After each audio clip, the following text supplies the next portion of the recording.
উত্তর কলকাতার গিন্নিমা। উত্তর কলকাতার বাগবাজারে মা সিদ্ধেশ্বরী কালী মন্দিরের কথা অনেক শুনেছিলাম, তাই মাকে দর্শন করতে হাজির হয়েছিলাম। উত্তর কলকাতার কুমোরটুলি অঞ্চলটিকে আমরা ঠাকুরপাড়া হিসেবে জানি। এই পাড়াতেই আছে বহু প্রাচীন কালী মন্দির, সিদ্ধেশ্বরী কালী মন্দির বা কলকাতার গিন্নিমা। সেন্ট্রাল অ্যাভিনিউ থেকে জগৎ মুখার্জি পার্কের বাদিক ধরে এগোলে রবীন্দ্র সরণির ওপরে মন্দিরটি অবস্থিত। সকাল থেকে রাত পর্যন্ত এই মন্দিরে চলতে থাকে অগণিত ভক্তের দরবার।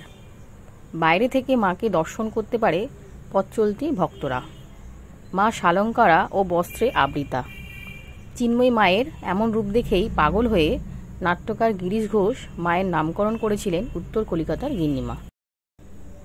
শ্রী শ্রী রামকৃষ্ণ পরমহংস দেবের জীবনে এই মন্দিরের একটি স্থান রয়েছে।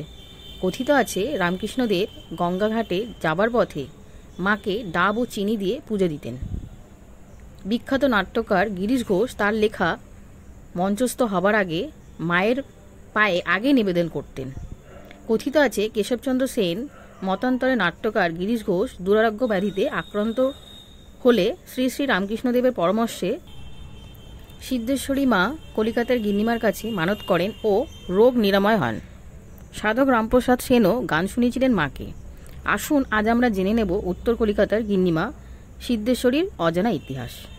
যদি ভালো লাগে আপনারা আমাদের ইউটিউব চ্যানেল সাবস্ক্রাইব করবেন ও ভালোবেসে একটি লাইকও দেবেন। জনশ্রুতি অনুসারে হিমালয়ে বসবাসকারী এক কালী উপাসক নাম কালীবর স্বপ্নে দেখেন যে দেবী তাকে তার বাসস্থানের দক্ষিণে একটি শক্তিপীঠ আছে এবং দেবী স্বপ্নাদেশ দেন তা খুঁজে বের করতে। তাই তিনি বাংলার শক্তিপীঠের খোঁজে আসেন। তখন আদিগঙ্গা বর্তমান কুমারটুলি অতীতের সুতানটি অঞ্চলের মধ্য দিয়ে প্রবাহিত হতো। নদীর তীরে ঘন জঙ্গল ছিল যা ডাকাত দ্বারা পরিপূর্ণ ছিল।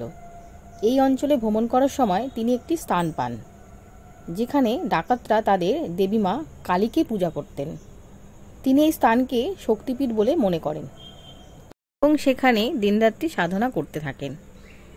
দীর্ঘ দিনরাত্রি সাধনাতে মা সন্তুষ্ট হয়ে তার সামনে আবির্ভূত হন এবং তাকে বলেন এটি শক্তিপীঠ না, তার গন্তব্য শক্তিপীঠ এই স্থান থেকে আরও দক্ষিণে।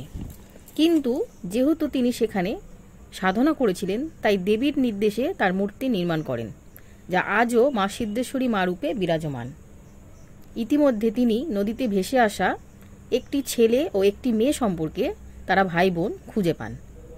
তিনি এনাদের সযত্নে লালন পালন করে বড় করে তোলেন।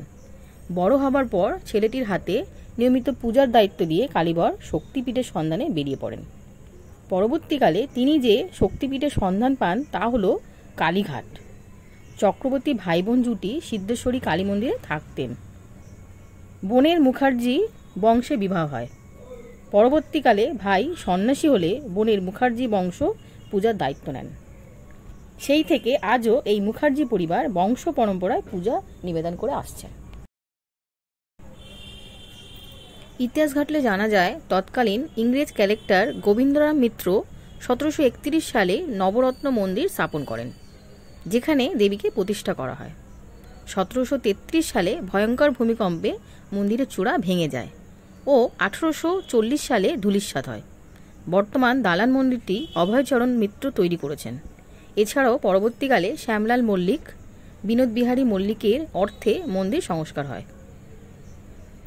শোভাবাজারের রাজা নবকৃষ্ণ দেবের নির্দেশে সেকাল থেকে আজও শোভাবাজার রাজবাড়ি থেকে ভোগের জন্য সবজি আসে। দেবী মূর্তির বছরে একবার অঙ্গরাগ হয়।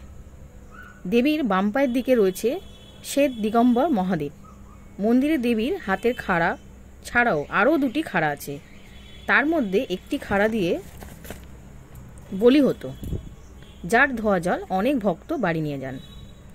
বিশ্বাস করা হয় এই জল বাড়িতে থাকলে কোনো অশুভ শক্তি পরিবারকে স্পর্শ করতে পারে না। মন্দিরে নিত্য পুজো ছাড়াও প্রতি অমাবস্যায় বিশেষ পূজা হয়।